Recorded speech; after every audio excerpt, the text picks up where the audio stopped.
We moved to Bangkok in April, and I found myself doing something I have done many times across many countries. Walking into a room full of women I didn't know and starting my visibility from scratch. Not because I had nothing to say, not because my work had changed, but because context changes everything. And I know that feeling. I've lived it, and I know many of you are living it right now. You've got decades of experience. You've led things, built things, seen things. And yet when it comes to putting yourself forward, really stepping into visibility, something holds you back. And today we're going to talk about why. I'm Emily Rogers, and this channel is for capable women who are tired of carrying everything and quietly wondering when it is their turn. We have honest conversations here, no fluff, no motivational language that evaporates by morning, just what is actually true about navigating this season.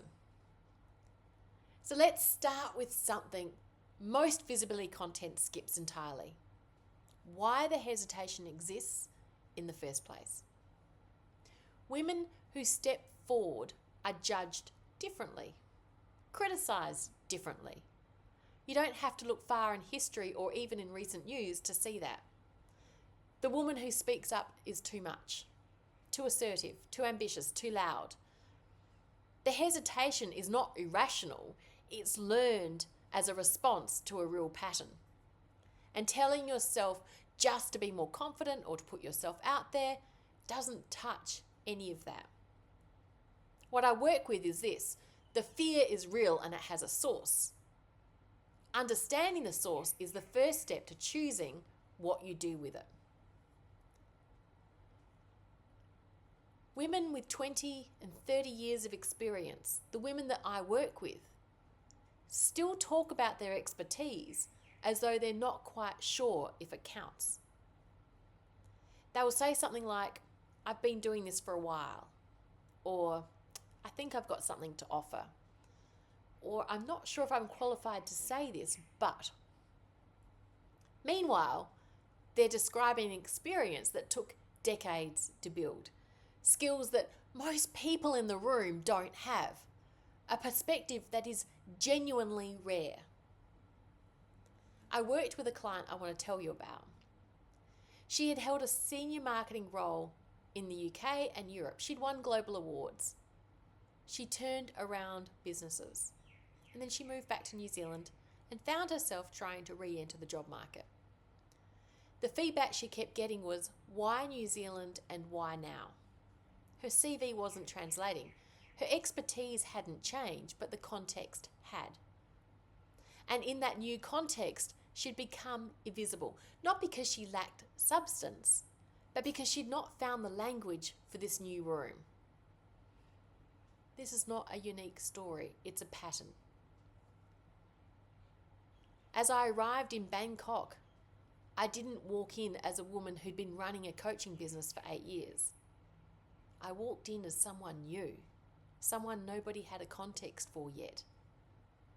I've done this enough times to know the pattern. The visibility you built in one place doesn't automatically travel. You arrive in a new room and you're starting again. Not from zero, because everything you know is still there, but from an unknown. And I think this is one of the things that makes visibility so particularly complex for women, especially those who move through different contexts, whether it's different countries or different chapters. Every new beginning requires you to choose to be seen again. You have to decide again that you are worth the risk. I also worked with a lady who, with years of experience and genuinely powerful work, her problem was not her offer, it was her language. She was describing her work in terms that made complete sense to her, but were completely opaque to the people she wanted to reach. She was hiding not on purpose, but because she'd never had to translate what she did for people outside of her own world. Visibility is not about putting yourself in front of more people, it's about being understood. You can be in the room and still be invisible. Visibility requires being understood, not just seen. Let me be direct about what visibility actually affects. Opportunities. Who gets asked? Who gets considered? Revenue, authority, influence, and business growth. Staying small protects you from some of the risks, but it also holds you back from the impact that you're actually capable of. In the work I do with women through transition intelligence, there's a phase I call decide. And here's what I want you to know about that phase. You can't lead your next chapter while remaining hidden in your current one. The decide phase requires visibility, not perfect, polished visibility, but the willingness to be seen in the in-between, before you have all the answers, before the new chapter is formed. It doesn't mean shouting louder. It means being willing to occupy the space that you've actually earned. That's different. Taking up that space is leadership, and it is a choice. You cannot lead your next chapter while remaining hidden in your current one. So I want to leave you with a question. Where are you staying small right now? Not because you lack expertise, and not because you have nothing to say, but because something in you is weighing the risk of being seen. Here's another question.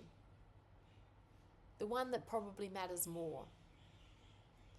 What would you do or say if you knew you would not be judged for it?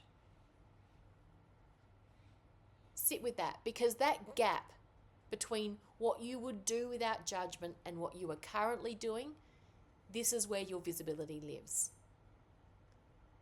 If visibility is something you're navigating right now, I'd love to have a conversation with you about it. I invite you to book a free call with me. You can go to theleaptolead.com. There is a button on my website, and I will put the link in the show notes.